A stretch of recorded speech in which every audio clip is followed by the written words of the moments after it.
Prêt, il dit nous sommes prêts.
La sœur Grâce me fait signe, que les frères et sœurs sont prêts. Alors mon frère, on peut commencer?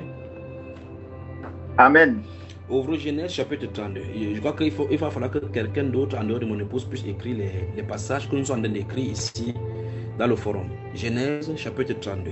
On a assez de passages à lire. Genèse chapitre 32. Genèse chapitre, il te surveille, hein? Tout à fait. Disons à partir du verset 1 et on va prendre le sujet là-bas. Amen. Genèse chapitre 32, à partir du verset 1. Jacob poursuivit son chemin et des anges de Dieu le rencontrèrent. En les voyant, Jacob dit: c'est le camp de Dieu. Et il donna à ce lieu le nom de Mahanaïm. Jacob envoya devant lui des messagers à Ésaü, son frère, au pays de Séir, dans le territoire d'Édom. Il leur donna cet ordre: voici ce que vous direz à mon seigneur Ésaü.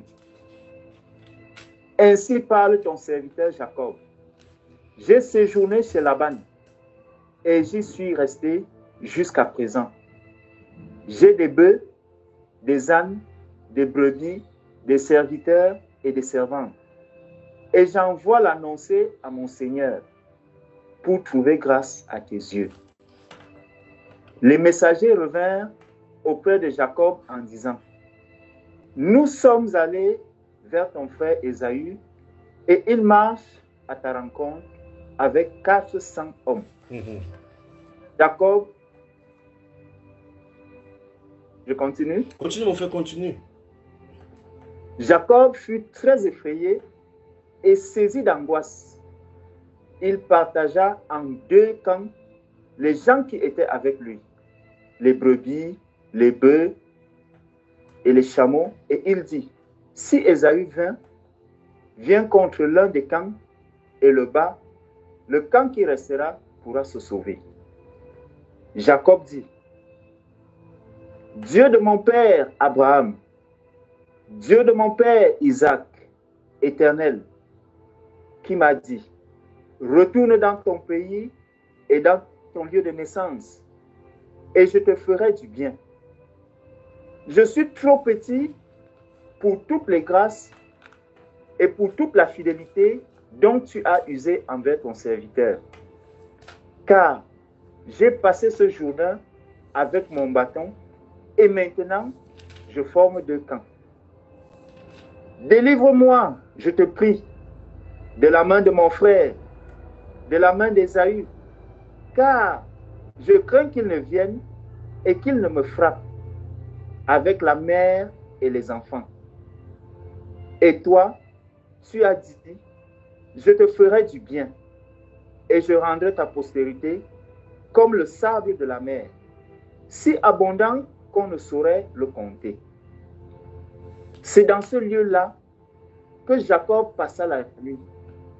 Il prit de ce qu'il avait sous la main pour faire un présent à Ésaü, son frère: 200 chèvres et 20 boucs, 200 brebis et 20 béliers, 30 femelles de chameaux avec leurs petits qu'elles allaitaient, 40 vaches et 10 taureaux, 20 ânesses et 10 ânes. Il les remit à ses serviteurs, troupeau par troupeau, séparément, et il dit à ses serviteurs, passez devant moi et mettez un intervalle entre chaque troupeau. Il donna cet ordre au premier. Quand Ésaü, mon frère, te rencontrera et te demandera, à qui es-tu, où vas-tu, et à qui appartient ce troupeau devant toi, tu répondras à ton serviteur Jacob. C'est un présent envoyé à mon seigneur Ésaü. Et voici, il vient lui-même derrière nous. Il donna le même ordre au second, au troisième, et à tous ceux qui suivaient les troupeaux. C'est ainsi que vous parlerez à mon seigneur Ésaü. Quand vous le rencontrerez, vous direz, voici ton serviteur Jacob, vient aussi derrière nous. Car il se disait, je l'apaiserai par ce présent qui va devant moi. Ensuite, je le verrai en face et peut-être m'accueillera-t-il favorablement. Le présent passa devant lui et il resta cette nuit-là dans le camp. Il se leva la même nuit, prit ses 2 femmes, ses 2 servantes et ses 11 enfants et passa le gué de Jabbok. Il les prit, leur fit passer le torrent et le fit passer à tout ce qui lui appartenait. Jacob demeura seul. Alors un homme lutta avec lui jusqu'au lever de l'aurore. Voyant qu'il ne pouvait le vaincre, cet homme le frappa à l'emboîture de la hanche. Et l'emboîture de la hanche de Jacob se démit pendant qu'il luttait avec lui. Il dit, « Laisse-moi aller, car l'aurore se lève. » Et Jacob répondit, « Je ne te laisserai point aller, que tu ne m'aies béni. » Il lui dit, « Quel est ton nom? » Et il répondit, « Jacob. » Il dit encore, « Ton nom ne sera plus Jacob, mais tu seras appelé Israël, car tu as lutté avec Dieu et avec des hommes, et tu as été vainqueur. » Jacob l'interrogea en disant, « Fais-moi, je te prie, connaître ton nom. » Il répondit, « Pourquoi demandes-tu mon nom? » Et il le bénit là.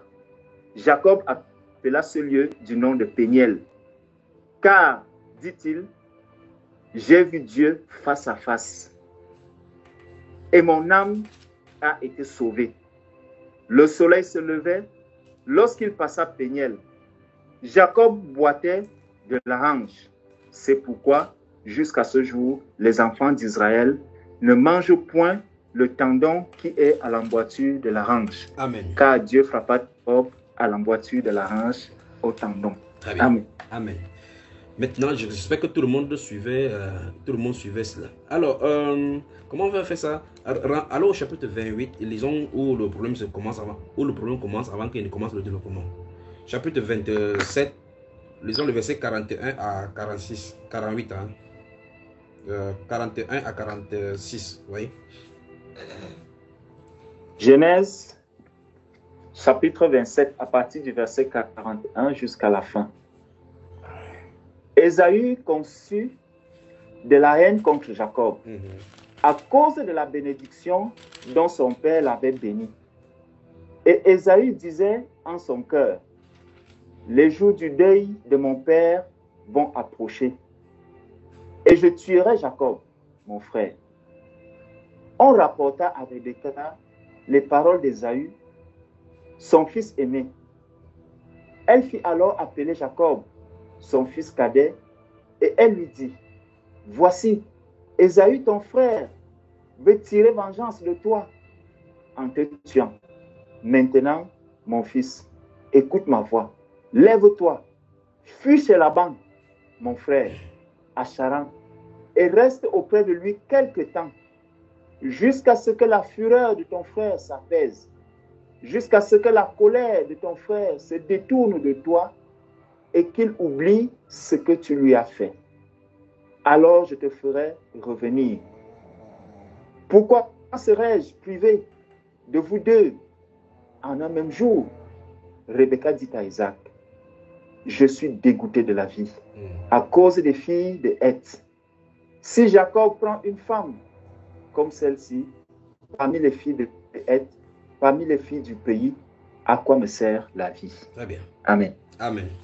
Alors, le problème de Jacob qui se trouve confronté à son frère plus tard, plus de 20 années plus tard, comme vous avez vu dans le chapitre 32, commence ici à l'initial au vol de la bénédiction alors qu'ils sont jeunes. Plus de 20 ans vont passer, chacun va aller de son côté. Mais ici, dans le chapitre 27, la Bible déclare qu'il avait conçu une haine que quand son père va finir, quand qu'il meurt, ferme tes yeux, on t'attend. Je vais traiter le gars là, mon petit frère, il veut le tuer. Donc, vous voyez comment quelqu'un peut garder la haine dans son cœur pendant plus de 20 ans. Voilà le prophète Jacob qui va faire son périple dans toute la zone de la Mésopotamie, à Padan-Aram. Et finalement, il va avoir sa femme avec les troupeaux, ainsi de suite. Mais il savait que, écoutez-moi très attentivement, et c'est là que ça commence à être intéressant. Il savait qu'il y avait un handicap dans sa vie. Il savait qu'il y avait un handicap dans sa vie que tant qu'un problème qui est en suspens de celui, au-dessus de sa tête d'abord, comme l'épée de Damoclès qui est sur sa tête, si ce problème n'est pas résolu, il craint que son frère le rencontre n'importe où, il frappe comme il a dit. N'est-ce pas mon frère? Amen. En fait, le verset 6 dit, quand le messager revint auprès de Jacob en disant, nous sommes allés vers ton frère Ésaü, et il marche à ta rencontre avec 400 hommes. Le verset 7 dit que Jacob fut très effrayé. Vous avez vu ça? Et saisi d'angoisse. À ce moment-là, il va commencer à utiliser les tactiques maintenant de protection. Il met les faibles les gens devant, comme ça, si tu le temps d'arriver celui que d'autres ont disparu de la circulation. Regarde verset 9. Jacob dit, écoutez bien, il a fait la prière. Je veux vraiment que vous compreniez tous ces points-ci. Verset 9, regardez bien. Je recommence encore. Jacob va quitter, comme vous avez vu l'endroit où son frère, le grand frère, a pris les femmes de Heth avec les Égyptiens. Il va mélanger partout là-bas. Il ne connaissait pas que la race ne devait pas être mélangée. Pour lui, quand il voit n'importe quel film du monde, elle prenait seulement. Mais la race peut garder la sainteté. Et donc, sa maman l'envoie chez Laban. Donc, fuis, va là-bas. Et c'est là que tu vas prendre une épouse pour que la race soit préservée. Quand il va partir là-bas, jusqu'à ce qu'il appelle de revenir. Et quand il sera là-bas et que Laban va commencer à vouloir lui utiliser les injustices concernant sa vie, 10 fois il va changer son salaire. Dieu va lui dire dans ce Genèse, prenez le temps de lire Genèse chapitre 28, 29. Dieu va lui demander de quitter là-bas et rentrer à la maison de son père. Donc il est dans le processus de rentrer maintenant, comme Dieu a dit. En fait, regardons le verset 9 du chapitre 32, regardez. Lis mon frère. Verset 9. Jacob dit, Dieu de mon père Abraham, Dieu de mon père Isaac, éternel, qui m'a dit, retourne dans ton pays et dans ton lieu de naissance, et je te ferai du bien. 10. Je suis trop petit pour toutes les grâces et pour toute la fidélité dont tu as usé envers ton serviteur, car j'ai passé ce Jourdain avec mon bâton, et maintenant je forme 2 camps. 11. Maintenant. Délivre-moi, je te prie, de la main de mon frère, de la main d'Ésaü, car je crains qu'il ne vienne et qu'il ne me frappe avec la mère et les enfants. Très bien. Et toi? Oui, et toi tu as dit?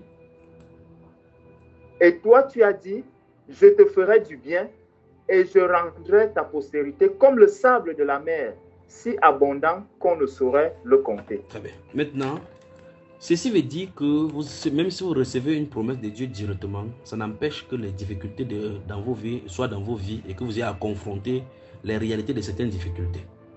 Voici l'homme à qui les promesses ont été données au chapitre 27 alors que les bénédictions sont données et prophétisées sur lui. Mais il a un obstacle dans sa vie. Il a un obstacle dans sa vie, c'est la haine que son frère le compte. Qui tourne dans la vie n'importe comment, sa vie ne peut pas bien donner tant qu'il n'a pas confronté cette hurdle, cette pierre d'achoppement qui est dans sa vie. Donc c'est un problème majeur qu'il va résoudre. Il est allé dans sa famille, là, dans la belle famille de sa maman. Il a pris des femmes là-bas, il a grandi, mais en rentrant, souvenez-vous que c'est Dieu qui lui demande de rentrer. Mais Dieu ne lui parle pas de la haine de son enfant. Souvenez-vous de cela encore. Dieu ne lui parle pas de problème. Dieu ne lui parle pas de problème qu'il va rencontrer. Dieu ne lui dit même pas, je te bénirai. En tant qu'être humain, maintenant, il y a la réalité qu'il vit sur la terre. Il y a des réalités qu'il vit. En tout cas, il savait très bien qu'il avait usurpé la bénédiction. Et même ça venait aussi de Dieu. Maintenant, il prie Dieu au verset 11 en disant, Seigneur, délivre-moi, je te prie de la main de mon frère. Vous voyez cela? Et par la suite, il dit que tu as dit que tu vas me faire du bien. Parce qu'en fait, si on le tue, où est-ce que le bien là va passer? Je ne sais pas si tu comprends, mon frère. Tout à fait. Très bien. Alors, dans la vie, que vous l'admettez ou non, que vous le voulez ou non, dans la vie, il y a des confrontations, des sujets que même si vous fuyez des années, vous allez y revenir. Il y a des gens qui croient peut-être que comme le Seigneur a dit que oh, tu vas voir telle chose, tu vas voir telle chose, ils vont rester croiser les bras comme ça là. Ce garçon-ci, ce monsieur-ci, cet homme-ci, Ésaü, tant qu'il n'est pas satisfait, tant qu'il n'a pas réglé ce compte aussi avec, parce que la haine se trouve dans son cœur. Et ceci montre clairement que quand tu as la haine dans ton cœur contre quelqu'un, lui il n'est pas en paix, toi tu n'es pas en paix. Parce que même si Jacob vivait n'importe comment, tant qu'il n'a pas fait n'importe comment, confronté pour résoudre ce problème-ci, il ne pouvait pas. Et remarquez très bien que quand vous lisez la suite au chapitre 32 là, au chapitre 33, quand il va donner le cadeau, il va confier, il va se baisser 7 fois même, coucher au sol pour se rabaisser devant son frère. Et le temps de lire tout cela. Quand son frère va prendre le cadeau, là, ils vont dire que montons ensemble pour qu'on pas que il a dit non, pourquoi mon frère monte, je m'en fais comme ça. Quand il va prendre comme ça, il va disparaître. Il va disparaître de la circulation. Il a vu comme son frère a pris le cadeau, déjà il ne peut plus rien, jamais rien lui faire. Dieu lui a fait grâce. Finalement donc, il a résolu le problème. Restons au niveau de la